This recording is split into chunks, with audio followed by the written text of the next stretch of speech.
Hello, my fellow patriots. This is Alex with Disabled Vets Perspective. Hello, preacher. I just finished talking to him on the phone. So, Margot's here. How you doing? Good to see you always.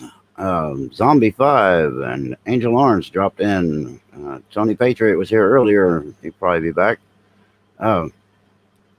Good evening to everybody. I hope you guys had a chance to see the show that I did earlier with Lisa. Obviously, the ones that are here right this second definitely did. So, was thrilled to have you guys along. Except for a preacher, he missed it. I'm going to be doing an interesting issue. I'm trying to find my, there it is. I'm trying to find my D Live, make sure that went up, but it doesn't look like it did. Let me see here. Why is it not going? Trying to get everything up and running. Going to be an interesting show. I've got some stuff pulled up. Sorry, Orsa Cooper, how are you? Deaf Bread, welcome. Anyway, I got Lisa sleeping over here just about 10 feet away from me, so I got to be a little careful with the volume, but I'm doing my best here. Wake Up Call Gaming, how you doing? Good to see you. All right, what we're going to talk about today is we are going to talk about the bottom up of our government. And most people, when they think of our government, they believe that it is a top-down system. And the real truth about it, Mrs. Preacher, how you doing? The real truth about it is it's a bottom-up government, and people just kind of forget that. So I want to go over some of that and bring it into a understanding, a perspective that everybody can pick up on. And my D Live is still not going. Why is it not going? Anybody else on there on my D Live that can you see it moving anywhere? Looks like it's not even finished loading yet. But anyway, just trying to get everything to function. It's a computer. It's a nightmare. We just fight our way through this stuff. But anywho, I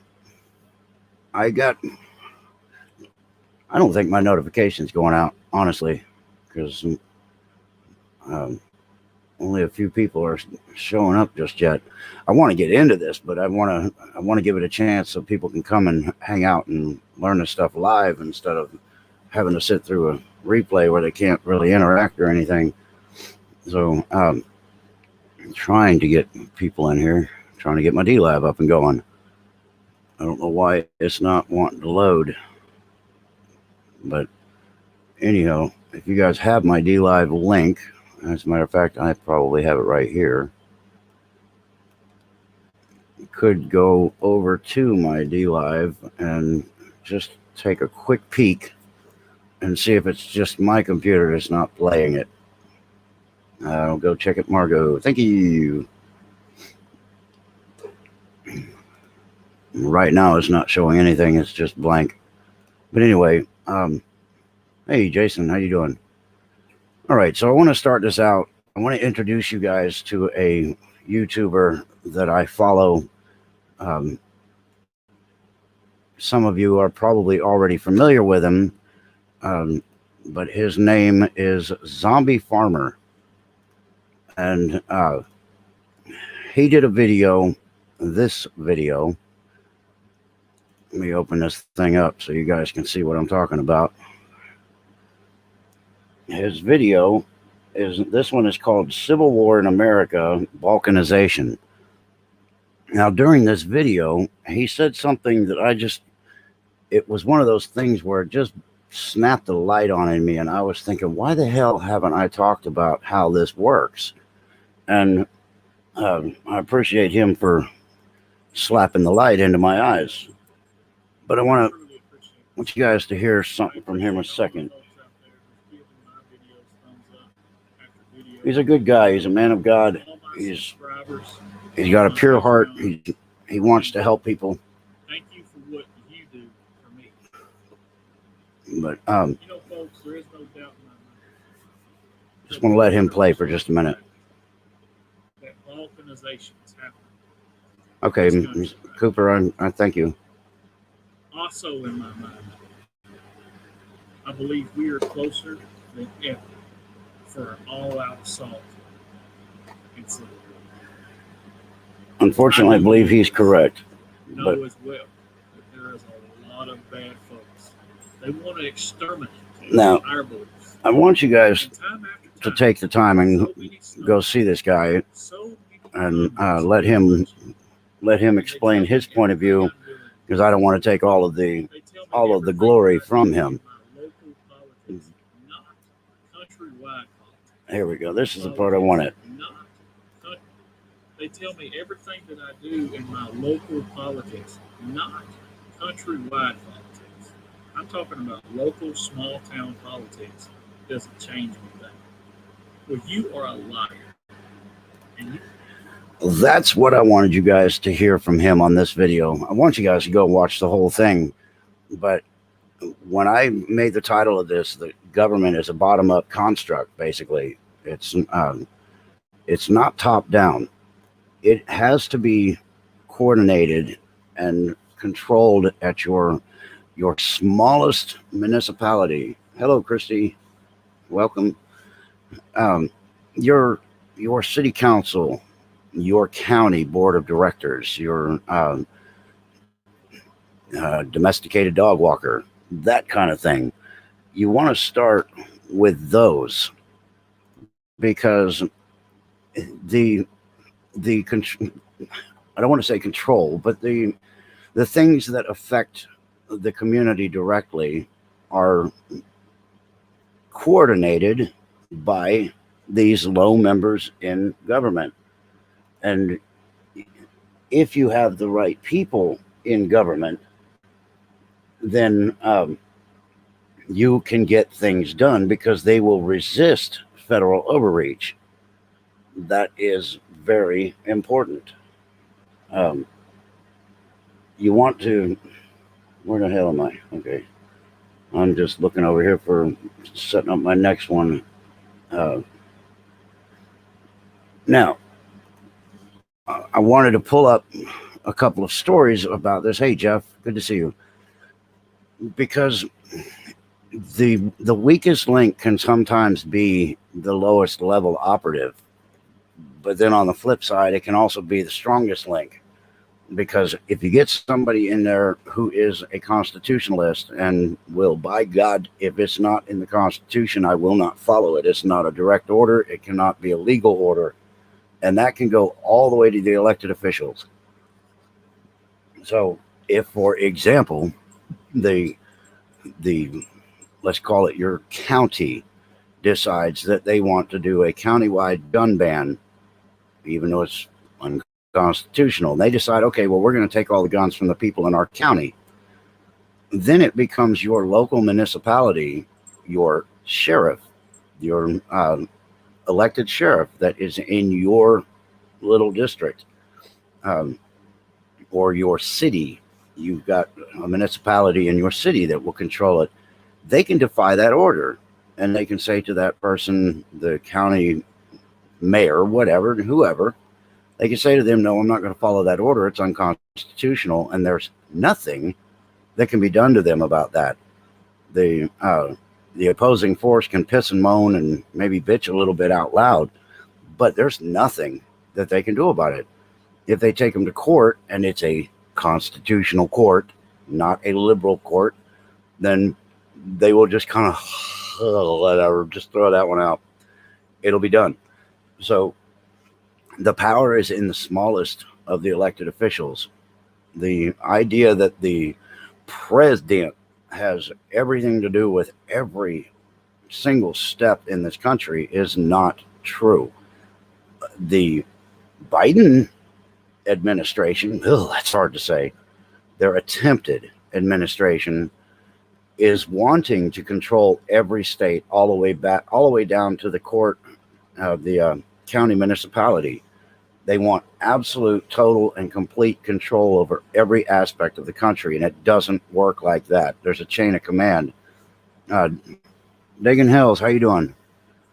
So, the other thing is that they want to blame the president for everything that happens in these states, and the reality is President Trump has been playing the game the way the game was written, and he's not getting involved in the state activity. These states that are running rogue and doing all this crazy crap, just doing whatever they want, unconstitutional stuff at whim. They do not care. They they don't get any retribution. Nothing goes against them. And if the people realized that they had the power, the the criminal empire that has established itself as their leaders would realize very quickly that there's a reason that they're supposed to fear the people. When the people fear their government, there's tyranny. When the government fears the people, there's liberty, and that's from top to bottom. That's why they're communist. Yeah, they tried that here in my county, and it was the state that told them they couldn't supersede state law, but they can. If a law is unconstitutional, they can tell them to blow me, and there's nothing they can do about it. But here's an example of lower levels. Let me pull this up here. Lower levels that get in the way of production. This story right here, if it'll open. U.S. envoy to Syria brags about lying to President Trump about U.S. troop levels. This is what you call a stick in the spokes. This is a lower level operative in government that is doing something to undermine every level above. And look at that crap. Let's see what all we can throw in front of your face. But this guy here, you're disrupting the chain of command by releasing false information, and in turn that can hamstring the government in its response actions, and frankly it can put people in danger. So there's a lot of power in the little guy, and this is one of those in a negative form. Yeah, okay, I didn't see that. Feinstein begs Graham to stop confirming judges and allow Biden to appoint Graham's response. Anyway, so yeah, we'll get rid of that in a second. So what I wanted to do is just show that example of one person that can disrupt the whole thing, and in that case, it's a bad thing. He has potentially put American lives at risk. Also, he's put the public on a path of distrust by feeding the president false information, and then the president repeats that false information, and the people underneath the president say, "Oh man, we can't trust him.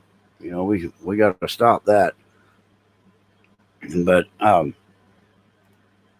so anyway, that's an example of a bad person on the low end that can disrupt everything. But again, there's the good people on the low end that can disrupt everything in a good way.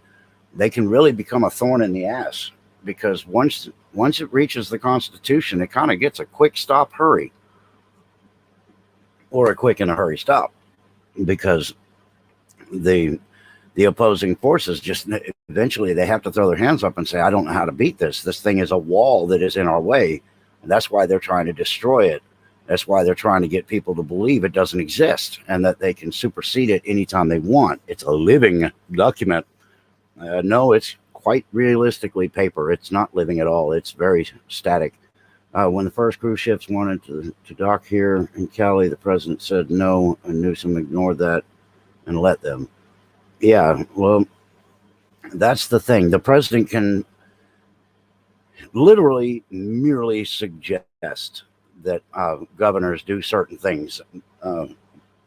He can go further. He can do things under the Emergency Powers Act that would blow people's minds, and that's why he doesn't do it, because the media has worked so hard to destabilize society by feeding them false information and turning them against each other, that if the president did what he could do under the Emergency Powers Act, the people would lose their ever-loving minds, and it would be bad.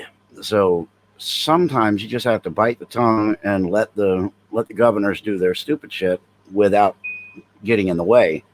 My city council don't like me. They don't like my opinion. Imagine that. Well, good. If I look at it this way, if my elected officials don't like me, it means I'm doing it right. Because a lot of them want the status quo. They want to just let things continue as they are without any change.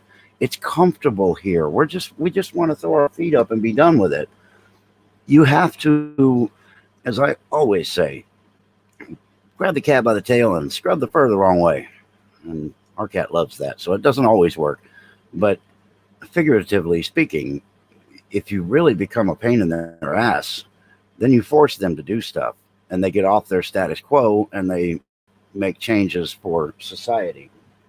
So it's a matter of getting the right people in there and getting the changes that are supposed to be done.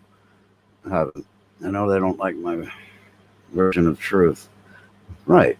It's not about truth. It's about facts. Yeah.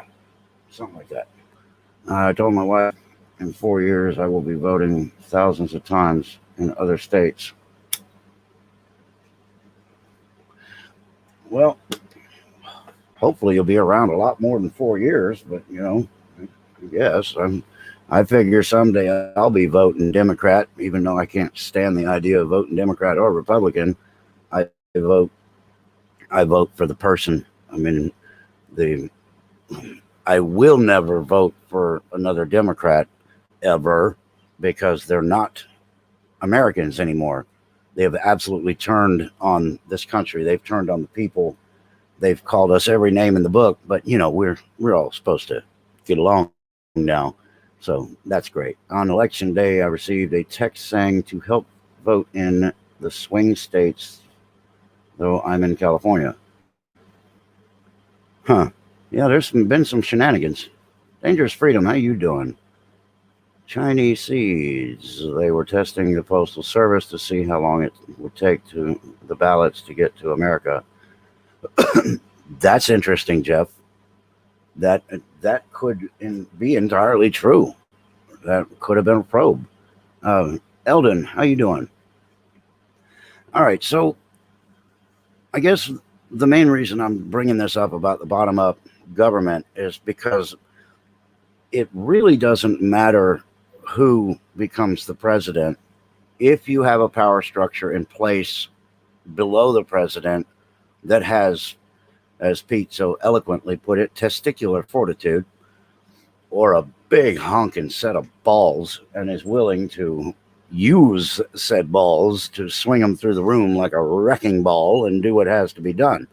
So if we get Biden, he's pretty much going to be a quadriplegic as far as presidents go. Granny Tutu, how you doing? He's going to become a lame duck president at his inauguration. He will have no power. He'll have enormous power in the swing states where they're indebted to him or he's indebted to them, one way or the other. The communist states of America will be glad to bend to his will or the will of his handlers and do whatever it is they want to, are supposed to do. But the red states out here, the people that, the ones that count, there will be resistance. There will be resistance in the Senate. The House is going to try to ram things through, but I imagine they're going to get some pushback, because you guys got to remember this. There's a lot of Democrats in the House that are on rocky ground, and their time will be up again in 2 years, and they don't want to lose it. They probably came real close in these races, and they see the writing on the wall that their days are numbered. So I don't see the Democrats just bending over backwards to do whatever the bidding is of Nancy Pelosi. I think there's going to be self-preservation in there. So there will be resistance. They will carry their own stick. And, so anyway, that's the House. The House is going to resist the president. The Senate at this point is still majority conservative. So anything that might accidentally squeak through the House, it's got to go through the Senate, and it'll be tabled. I mean, they might look at one or two things, but most of it's going to be tabled. So there won't be anything that will make it from the Senate to the president's desk. So his entire presidency will be based on edict, or as they call it, executive order, which I don't believe there's a mandate in the Constitution for executive order. There's a process for making law. So, sorry, Alex, I didn't explain it right. My county wanted to put more restrictions on guns than the state had. The state told them to go stuff themselves. Good. Okay, so that's a good example.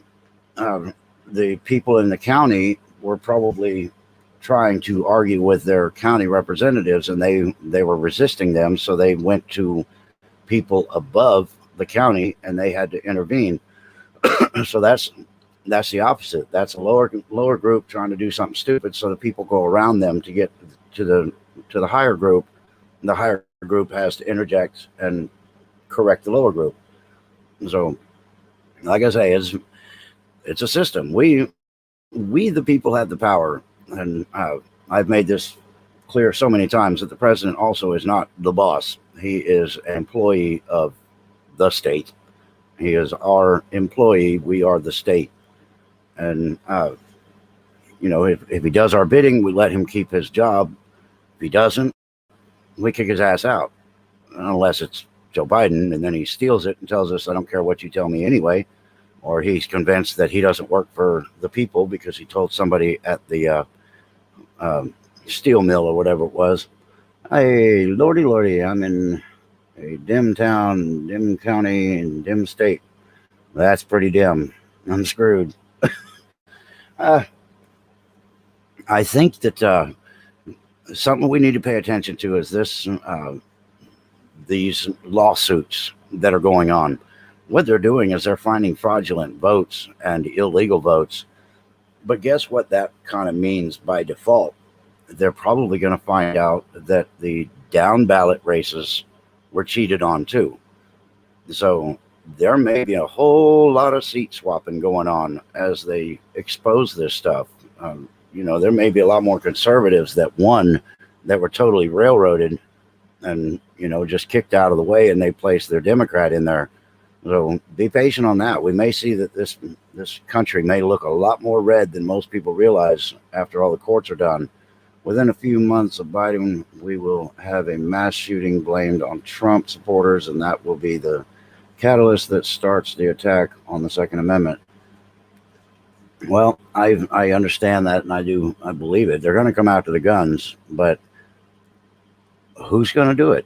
I mean, you have a few rogue cops that think that they've got a God complex that are in the pocket of the Democrats, which is pathetic. But there are cops that will do the bidding, but there are also cops that won't do the bidding. I'd like to say there's many of them, but unfortunately I haven't seen a lot that are actually standing up and saying this is going to stop. So we have to see more of that. But in a situation where they truly start coming after the people in this country, there will be a revolution. Everybody calls it civil war, but ain't the case. It's a revolution. It's a 1776, 2020 style. The government officials that are coming after the people, the hunters will become the hunted. And, that's been done in history. It's been proven. Our Second Amendment has nothing to do with shooting Bambi. It has everything to do with shooting tyrants in the face. So if they decide that they want to come for the people, then the people will come for them, and we'll see how many outnumber the other. And that's pretty sad to think about, but that's how it works. Trump did make me nervous today, calling a press conference on Friday after the stock market closed. Yeah, it was about that, about the vaccine stuff. They took third-party voters and made them Biden. Not surprised. People don't know what's weirder, taking guns or letting people have their guns. Not sure what that means. Taking guns or letting them have their guns, their rights. Well, if you allow them to take take your guns, then what rights? The only reason we have rights is because we have all the guns and we have the people willing to use them, and that there are enough people that understand what the Constitution says about that's the only thing that keeps us in our rights. As soon as they decide to take the guns, we don't have anything left. But let me see here. I wanted to bring up also the subject here about the Electoral College. And some people don't understand what it is. And it's sort of I guess you would call it protection of the people. The constant argument on the left is, oh, well, we got the popular vote. Well, they own all the cemeteries and all of the illegal immigrants. So, of course, they've got the popular vote. But the thing that protects us from being railroaded by a system like that is the Electoral College. It allows every state to have a voice, regardless of the state's population. And some states don't have as many cemeteries as other states. So that really would put them at a disadvantage in voting. So the Electoral College is our fail-safe that keeps a voice in the flyover country. Democrats hate that crap. They want to control this whole country based on the decisions made by the people on both coasts. So close that out. Don't know what the hell that was for. All right, so let me just read this since you guys are probably listening anyway. So American voters go to the polls on Tuesday following the first Monday in November. But the ballots that they cast do not directly elect the president. Instead, the will of the voter is reflected in the actions of the state election. You okay? Takes her a minute when she first wakes up. You get it? Okay. All right. Instead, the will of the voter is reflected in the actions of the state electors. These electors are selected by the political parties at the state level, and in many cases are bound by law to vote in the way that is consistent with the results of the popular vote. In 48 states, electoral votes are apportioned on a winners takes all basis, while Maine and Nebraska allocate electoral votes by congressional district, with 2 additional votes reserved for the statewide winner. So it's not the vote of 71 million people. It's the vote of the Electoral College based on the wishes of the 71 million people. It sounds complicated, but it's actually a pretty ingenious way of doing things. It's important to note that the Electoral College is not a place, but a process. Yeah, so when I told them I got my degree at my Electoral College, nobody believed me. I don't know what the hell was wrong with them. But after the November election, each state's governor, or in the case of the District of Columbia, the city's mayor. The District of Columbia has too much power for a district. That's all I can say. They need to be shut out. They need to be sucked back into part of Virginia and shut the hell up. But submits a certificate of ascertainment to Congress on the National Archives, listing the names of the electors of each party, the total votes received by those parties, and the name of those who have been appointed to serve as state electors. On the first Monday following the second Wednesday in December, those electors must typically in the capitals of their respective states. They must meet typically in the capitals of their states to cast their ballots. Since the establishment of the Electoral College system in 1789, there have been more than 150 faithless electors, so-called because they did not cast a vote for their party's chosen candidate. None of these faithless electors has ever altered the outcome of the election. On January 6th of the year following the election, in a joint session of Congress is convened to tally and certify the electoral votes of the presidential candidate has received 270 or more electoral votes to the sitting vice president. Let's see. Where did my mouse go? If a president candidate has received 270 or more electoral votes, the sitting vice president, acting as president of the Senate, then declares the person to be the president-elect, thus concluding the Electoral College process. Now, you see here where it says president-elect. You see back here where it says the sitting vice president acting as president of the Senate. God, I need to highlight that. President of the Senate. He declares, based on the Electoral College, who becomes the president-elect. Right there. And the president-elect is only decided if the votes are 270 electoral votes or higher. So, it's just that simple, folks. It's not going to be decided by this railroading system of the filling the ballots with fake votes and everything else that came with it. I was an alternate delegate, and my only job was to vote with the people. If the delegate had a stroke or something, I think HRC, being a delegate in New York, would do that. Yeah. Pence would be the president of the Senate. He would take his role as president of the Senate because he is the standing vice president, and at that time he would certify the vote based on the Electoral College. 4:30. So anyway, we should be able to calm down a little bit, understanding that part of things.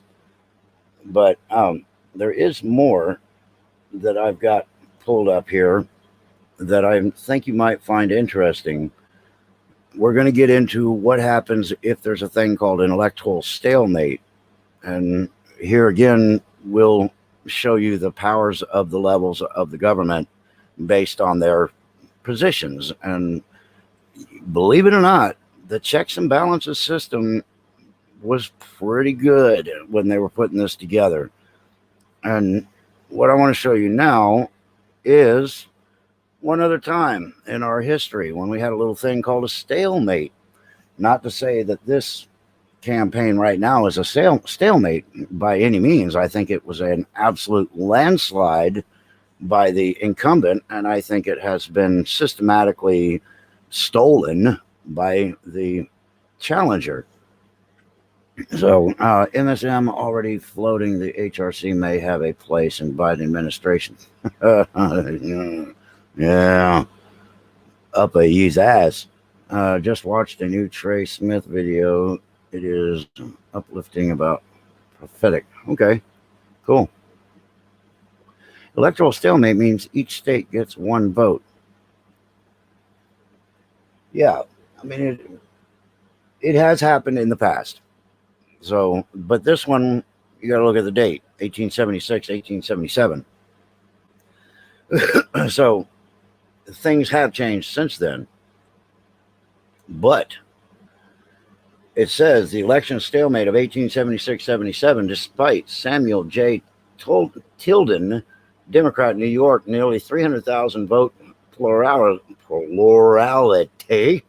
easy for me to say, the election of 1876 deadlocked when the three southern states, Florida, South Carolina, and Louisiana, 20 electoral votes, were contested in close votes by Republican supporter of Rutherford B. Hayes, Republican of Ohio. After months of stalemate, an electoral commission appointed by the U.S. Congress titled "The Result of Hayes Generating a Political Crisis" in late February 1877.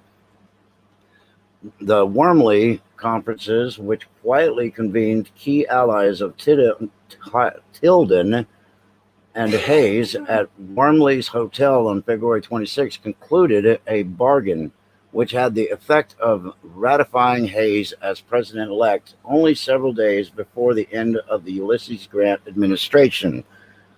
So that one went pretty long. This one, I think they're trying to get it to go beyond the January 20th so they can seat Pistolosi onto the bench as president so that she can jam through some executive orders to take the power of the president away. But I don't think they're going to get that far. I don't think they're going to go into the beyond the 20th. Now, I want to get into the main thing here is what we could be facing is this stalemate and a process that's used to stop it. And some of this actually came into effect because of the first stalemate. And again, I'm not saying this will be a stalemate. I'm saying that if they call it a stalemate, the Bubba News, what's happening? Here in Arizona, Trump is within 10,000 votes to win, and they're still counting. Yeah. Yeah, they are some slow ass counters. I can't believe Cooper was reelected. Well, again, be patient because some of the exposing of the criminality that's taking place is also going to affect down ballot. So there may be some seats flipped down ballot, just like the presidency. So just have faith, stay strong, go with God, and believe in us. We can do this. Now, let me get over here and open this last one. All right. Electoral College and indecisive elections. And if there be more than one who have such majority and have an equal number of votes, then the House of Representatives shall immediately choose by ballot one of them for president. Now, I can almost smell the panic from you guys when I said that. But I want you guys to understand something. These states that inflate their populations so that they can get more representation in government, in the House and in the Senate, there's a little something you guys need to know about that happens in said House and Senate. The states get represented. Now, okay, let me back up.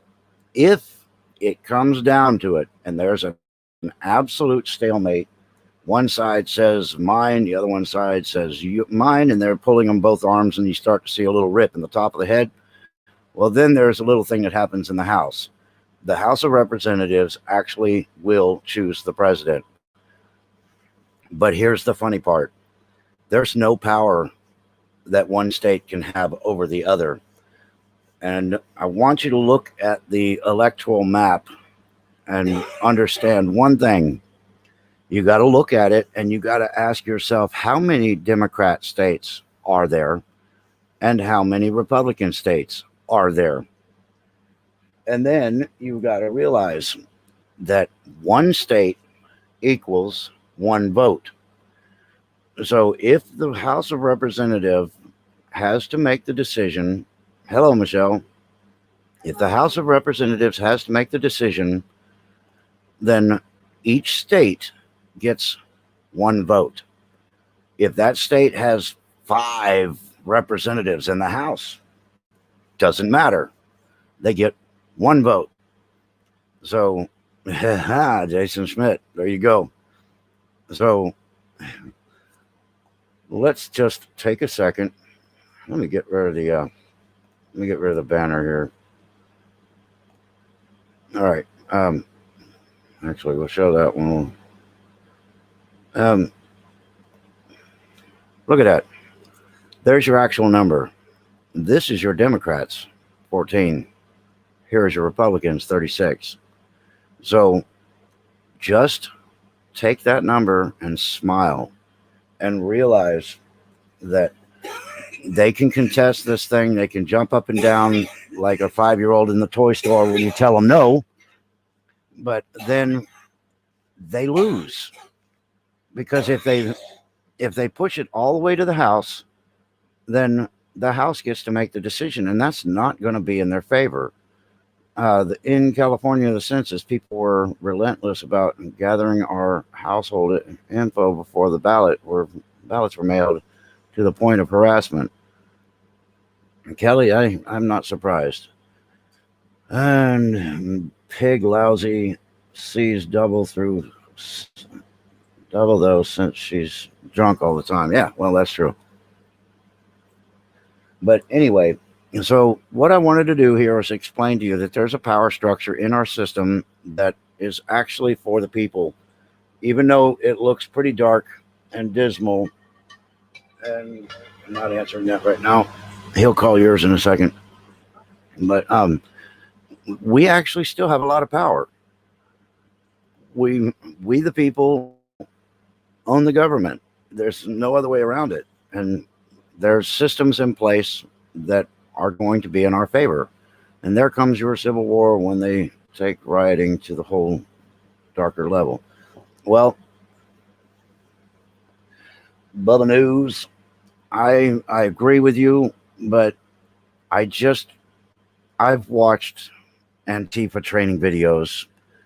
I've seen their tactics in the street, and what most people haven't seen is a reactionary force of trained patriots that move into a hot spot. If it comes down to that and they really want to play that game, it just won't last that long. But the thing that these elected officials need to be thinking about is that, we're prepared to defend this country and to keep it out of the hands of communists and socialists. And that means that we're also prepared to go to war with our country, just like we have before.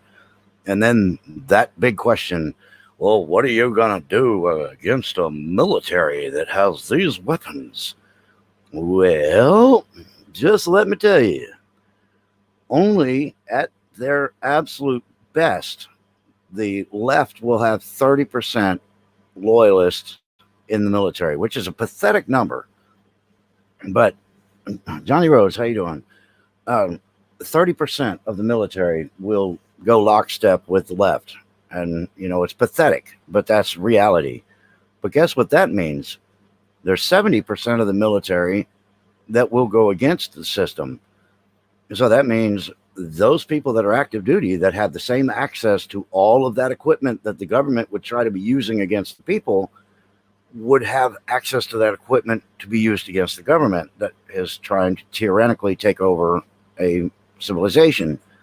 So that argument doesn't hold water. Yes, we will have military on our side. Yes, we will have police on our side. And yes, they will have assholes that turn on this country to work on their side. But then you have to go down to the most simple of explanations for the whole thing, and remember the shining words that good always wins. They might take some of us out. Okay, that's their prerogative, but we're going to take some of them out too. 95% of special forces with us. I believe that's true. Some of the senior brass, like the generals and the yes men that were put in there for Obama, they're going to be against us, and that's part of that 30%. 30% will get destroyed, but they're going to be. We are going to be in the advantage. 20-year Army retiree here, still able to shoot. Well, God bless you for your service. Appreciate you. Yeah, I mean that. Even with my broken ass back, they can park me in a lawn chair at the top of the hill somewhere, and I got their Overwatch, because if I can see it, I can hit it, and that hasn't gone away. I've still got that. We've got a very natural born ability to shoot. Maybe it's the Apache in me. But anyway, let's see. I have no idea how long I've been on. 45 minutes. Really, I've gone over everything that that I wanted to bring up. I just want you guys to understand that there's a power structure and we control it. So some of the panic, some of the shock and awe that's going on because of the media actually breaking into the hardened shells of our psyches, as patriots, even some of us have weak moments where we go, oh damn, we've lost. And then you just have to think about it a little bit. Obama suck up. You're right. But you just got to think about it. They know that they conduct treason. Eldon, you're right. They do know. That's why they're fighting so hard to stop us from figuring it out. That's why they have the media. But if they can crack our shell and actually get into our psyche and have us questioning something, then they win. But then when you go back to the simplest terms, that the House of Representatives could ultimately decide the number of the presidency, rather, and you look at, we outnumber the Democrats. Every time they post numbers, it's fake. The polls are fake. I mentioned this before. The easiest way to see what size is our opposing force. Look at some of the big conservative channels. They're hated by the left. So anything they can do to ruin them, they're going to do it. So some of these large channels, what you'll see on there is they may have, for example, they may have 20,000 thumbs up on the video. And then you look over there at the thumbs down, they're 500-600. Well, that is what you call a realistic representation of our opposing force. Everything that they do, they inflate by anywhere from 100 to 500 times because they want you to think that they outnumber you, but they don't. When they show the crowds in the streets, for one thing, the left is good at coordinating their unemployed basement dwellers by using mass text. And a lot of these people work for organizations that pay them just for this purpose. So, yeah, they can build a group up pretty quick and make it look like, a big, powerful force. But most of them are bumbling idiots, quite literally. So there is no threat there. They do not outnumber us. And one thing I'm hoping is we've got this march on DC tomorrow. And I pray that the patriots show up in numbers of biblical proportion just once, so we can show the world that we outnumber them 1,000 to 1, and maybe put some fear back into the government, showing the people that are capable of amassing like that. I know that a lot of people won't act until there's bullets flying. Zombie 5, I pray all goes good for Trump so much. I want a good future for my boys. Yeah, we all do. Absolutely. NFAC, whatever. I'm sorry, but they are pathetic. Hello, Pete. Yeah, NFAC, I don't sweat them at all. I mean, you could literally just go running right through the middle of them, and as they're all turning to try to take you out, they shoot each other. So that would be a quick end to that group. Hell, they might shoot each other just standing there waiting for you to charge. So I don't worry about them. But yeah, we outnumber them, and you guys need to keep the faith. Understand that we've got this. All we have to do is go through the legal crap. Once all the legal stuff is done, if they still want to argue, let the House of Representatives decide who the president is. One state, one vote, and we'll be done with this thing. But anyway, that is really all I have. If you guys have any questions for me, I'll open the floor for a minute, let you do that kind of sort of thing. I agree. We need at least one massive, huge rally. Every conservative patriot turn out. I didn't. Yeah, I think so. And tomorrow, one thing people are forgetting is it's not just D.C. So if you live close to your capital, or you can make it to your capital, it's a rally at every state capital tomorrow as well, the 14th, and that's at noon. So if you can't get to D.C., then try to get to your state capital and represent. Um, like I said, somebody's got to represent me this time, like I did for everybody else in Virginia, because for obvious reasons, Lisa and I can't travel right now. So uh, we will be there in spirit. I'm going to try to simulcast some of it if I can get some people that are showing footage, and if YouTube doesn't block it, and we'll go from there. And somebody said my D Live was actually functioning, but it literally, I've had nothing but a black screen the entire time. So if people have been on my D Live, I appreciate you guys. I really do. If you've sent any fruits or vegetables or automobiles or anything like that, I thank you for that as well. And let's see. The Trump team has conceded in Arizona, apparently. Freebird, okay, I do have something going on D Live right now. I haven't heard that, but I wouldn't jump up and assume that to be correct just yet. Just because you got to remember that the psychological warfare is still going on. Slanty Silver Bear, thank you for the diamond, appreciate you. And Freebird for the lemon, appreciate you. Huey Cobra, thank you for the lemon. Thank you.